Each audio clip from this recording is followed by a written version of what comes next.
adaniduro tọ́lọ̀ wọn nà ipa sí wa ó gbogbo tó fi ṣagbára lónìí ọlọ́run ìpè sọ́dọ̀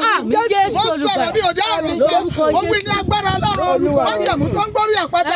májẹ̀mú tó ń dáhùn àdúrà ọlọ́run májẹ̀mú tó ń dáhùn àdúrà ọlọ́run ìpè ẹ̀mí àwọn wòlíì ó yá kó fa ìpè wa sókè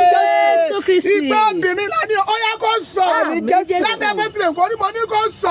ogun àti ẹwà ọlọ́run kó bùjà àwọn ìnira ayọ̀ títí àná mo wá wí ní orúkọ olúwa àwọn ọmọ ológo yẹn wọn ò ní kú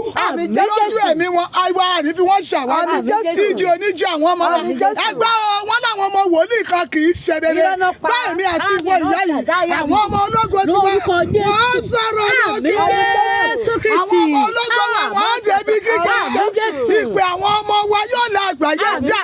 iṣẹ́ ìránṣẹ́ tá a ṣe kò ní kú sọ̀nà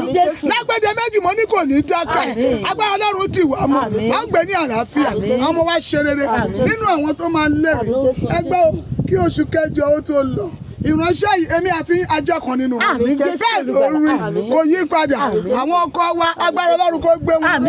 a ò ní rí kú ọkọ a ò ní ṣọ̀fọ̀ ọkọ wa ò ní dòkú agbára ìgbé sókè ní tòótọ́ kó bàlẹ̀ ọkọ èmi àti ìránṣẹ́ yìí Jésù Olúwa wa àmín àmín àmín ní orúkọ Jésù hallelujah.